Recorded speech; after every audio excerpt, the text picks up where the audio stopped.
بسم الله الرحمن الرحیم. زما نوم شازیه پسند دی. تعلق زما د محله اجرنګ منګوري سره دی. تېر شوي 3 کال چین ښار ووهان کې پاتې کېږم. زه دلته د پی ایچ ډي سټوډنټ یم. په کورونا وایرس کې په دنیا کې وبایي شکل اختیار کړی دی. تقریبا 6 لک خلک دې نه متاثر شو او 30,000 سرپاس 30,000 دې نه وفات شوي دي. د منګوري خلک چونکې زه ګورم چې هغوی تعاون نه کوي. کوارنټین هغوی چې کوم لاکډاون شروع شوی د خلک بیا بهر هم ګرځي، انتظامیه پسې ګرځي چې یار تاسو کورونه کېنئ. نو ما دا ضرورت محسوس کړو چې یاره زه خپل خلکو دپاره دا پیغام او دا ویډیو جوړه کړم چې یاره موږ دا ټایم دلته څنګه تېر کړو. ځکه چونکې موږ په دې بلډینګ کې موږ په دې ووهان کې کوم بلډینګ کې یونیورسټۍ کې پاتې کېږو. په دې کې موږ 60 پاکستاني یو. همدا تېر شوي 72 د 2 ورځو نه په کوارنټین کې یو. 17 جنورۍ نه تر اوسه پورې موږ لا بهر ته لا نه یو وتلي.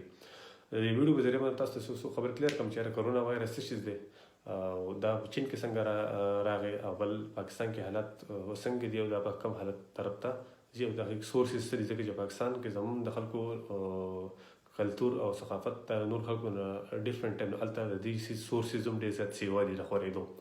د ټول نه اولې خبره چې یاره کرونا وایرس څه شی دی. کرونا وایرس چې دا مین د خاپیرکو نه راځي انسان ته. په ایشیا کې چونکې غربت سیوا ده نو خاپیرک ځینې اقسامونه خلک خوري او د دې د انسان د تاریخ نه مخکې د دې آبا او اجداد په دنیا کې موجود دي او دا چې کله انسان ته راشي داسې علامات په انسان کې ظاهري مختلف قسم بیماریانې شو کې. دا چونکې دا وایرس نوی دی په دې کې سیمټمز داسې دي چې هغې کې تبه راځي، ټوخی راځي، نزله راځي، سر درد راځي. په سیویر کیسز کې چې سخت شي هغه سړی نمونیا شي او د سابندۍ مرض ولګي، سابندېږي. دا په سیویر کیسز کې راځي. اوس په دې کې ځینې مریضان داسې چې یاره چاته وایرس لګېدلی هغه سایلنټ یو قسم سایلنټ هغه کې سیمټمز نه وي خو هغه د تبه ټوخی دا ورته نه ظاهرېږي خو هغه که وایرس وي او هغه وایرس نور خلکو ته متاثر کوي. دغه مریض چې دا ډېر خطرناک دی ځکه دلته پته نه وي او دی بل خلکو ته خپل دا مرض خوروي. اوس سوال دا جوړېږي چې دا سیریس دی که نه دی. نو د دې د مرګ ریشیو په دنیا کې د سټیټسټک چې موږ وګورو په دې کې د مرګ ریشیو دا په 100 کې 4%، مطلب په 100 کسانو کې 4% کسان مري. په دې کې هغه کسان مري چې هغه زیاتره مشران وي هغو ته سویري په دې کې ځکه د ځوانانو خلکو چې هغو امیونټي قوت مدافعت چې ورته موږ وایو هغه لږ برابر وي. په دې کې زیاتره د 60 سالو نه ببره خلک چې د هغو ډېر متاثره کېږي. په چین کې دا څیز اول په 19 دسمبر باندې راغی. بیا تر ورو خورېدو څنګه اوس پاکستان کې ورو خورېږي. بیا په 17 جنورۍ باندې 17 جنوري 2020 باندې بیا ایمرجنسي ولګېده. نو موږ ته حکومت وایي چې تاسو په کوم ځای کې به دغه ځای کې پاتې شئ، دغه ځای نه بهر ته نه وځئ. زموږ دا خیال و چې یاره تاسیس به هفتې 2 هفتې پورې خبره به حل شي. نو که موږ هغه ټایم کې دا پته وي چې موږ به 2 میاشتې داسې کمرو کې تېرو، 72 ورځې 73 ورځې به هم تېرو. نو موږ خو به د دې ټینشن نه د دې فکر نه به نسچل شو چې یاره زه به دا دونه وخت څنګه تېروم. خدای پاک رحم وکړو، صبر د ډاډ راکړو او موږ ته پته و چې یاره دې ځای نه بهر ته وتو کې اوس خطر ډېره زیاته ده. نو موږ خدای پاک ډاډه صبر راکړو. موږ وخت تېر شو انشاءالله په 8 تاریخ باندې به موږ اوس بهر ته وځو. په دې دوران کې زموږ چې کوم ملګري دلته پاکستاني هم ډېر زیات دي، زموږ نور ملکونه خلک هم ډېر زیات سره پاتې کېږي. د خوراک مسله چونکې چاینا په اکانومي باندې ښه ده، په فوډ باندې ښه ده، په فوډ شارټیج به نشته، هر څه ورته برابر دي. دا 2 میاشتې هم ته خوراک ښه برابر دو راکړو. خو موږ ته زیاتره مسله سایکولوژیکل مسله ډېر زیاته وه. دا سړی سټرس کې و ځکه چې فضا داسې جوړ وه بهر ته بوتی نه شوې. سودا را بتلې نو هم به یې نو بیا اوله کې خو لږ نرمي وه، بهر ته به ګوتی شو. بیا راته وایي چې تاسو اوس د سره نه وځئ. نو دو په هر ځای کې په هر محله کې کمیونټي لیول باندې والنټیر رضاکار جوړ کړه او هغو به خوراک دلته چونکې ټکنالوژي ښه برابر ده نو موږ به انلاین سودا کوله او سودا به موږ دروازې ته بیا راتله. نو موږ به هر د وتو لارې بندې شوې، د وتو سورسز بند شو، نو هغه مرض ورو کنټرول شو. نو په دې دوران کې ما داسې د حوصلې خلک، د مرتبې خلک ما لیدلی چې هغو باقاعده جړلي دي ځکه چې حافظه داسې جوړه وه چې یاره سړی و چې بهر ته وځم نو زما نمبر دی. دروازې نه به یېرېدې، د دروازې د هینډل نه، د ګیلاس نه به یېرېدې. موږ لاسونه هم دومره مینځلي چې لاسونه هم بټونه وړي دي.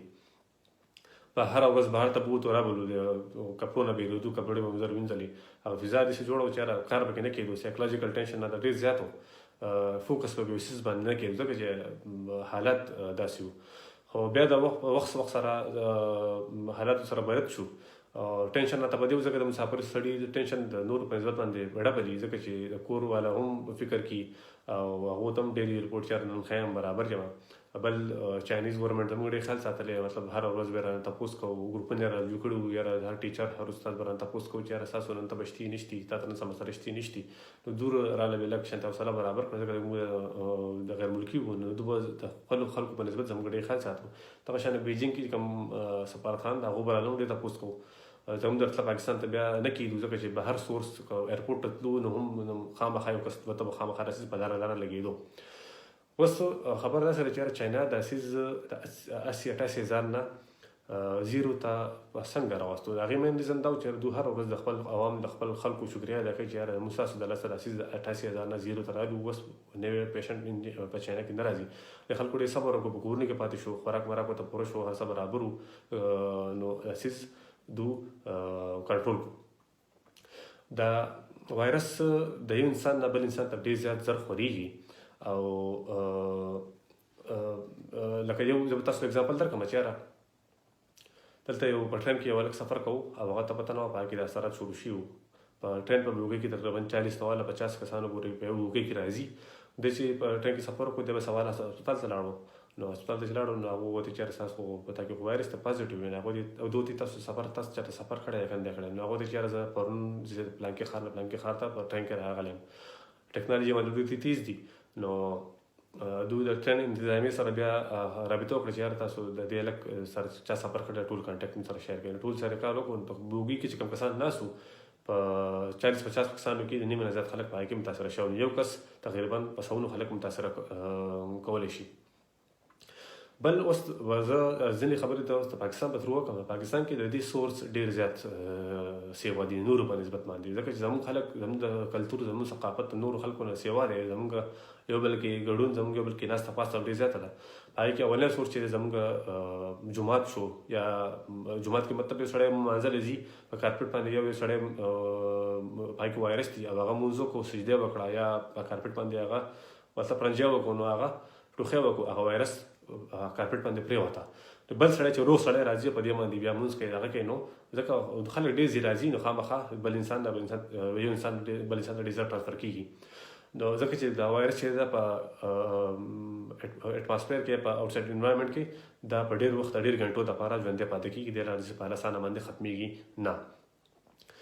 دویم سورس زموږ خلک چې دی خاص کر نوجوان یا داسې خلک چې سګرټ څکي، هغه اکثر یو کس سګرټ وڅکي نو بیا بله ته یاره مال هم یو راکړه کوشنه چې بل ته ټرانسفر کوي. نو د دې په ذریعه باندې بل ته هم ټرانسفر شو.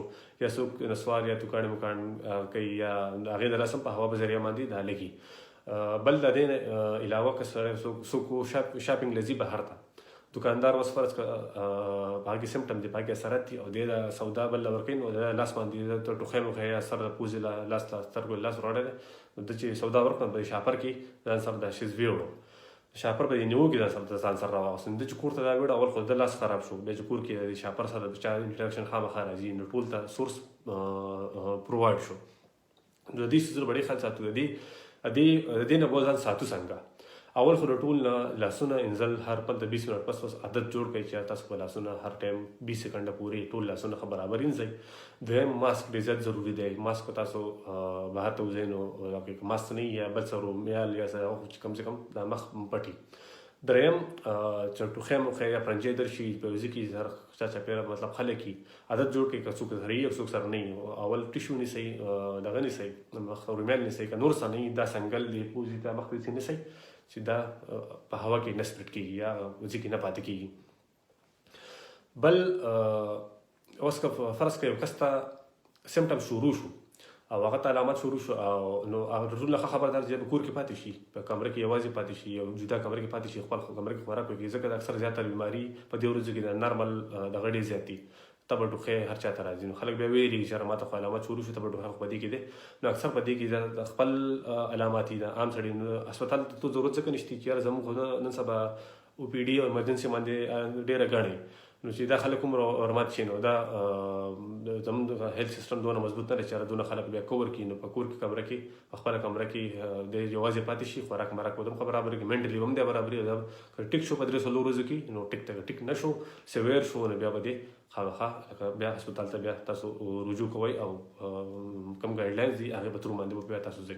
اوس که تاسو له حکومت 14 ورځې ټایم درکړی دی چې یا هفته درکړی 14 ورځې ټایم درکړی دی، هغې مین مقصد دا دی چې یار که په 14 ورځو کې دا سیز په دې کې به دا چلو شي چې یاره په دې کې کوم روغ خلک دی هغه به کور کې پاتې شي، کوم چې متاثره شو، کوم چې په چا کې علامات دي هغه به بهر ته راوځي، دا مسله به حل شي، دا وایرس به خپله ختم شي. نو که تاسو تعاون نه کوئ 14 ورځو نه به دا 21 ورځې شي، 21 ورځې نه 28 شي، 28 نه به خبره 2 میاشتو ته راشي. زموږ چونکې عوام زیاتر غریبه طبقه ده، په ډیلی ویجز باندې دي، مزدورکار خلک دی، د ورځې رزق ګټي او راوړي خوري.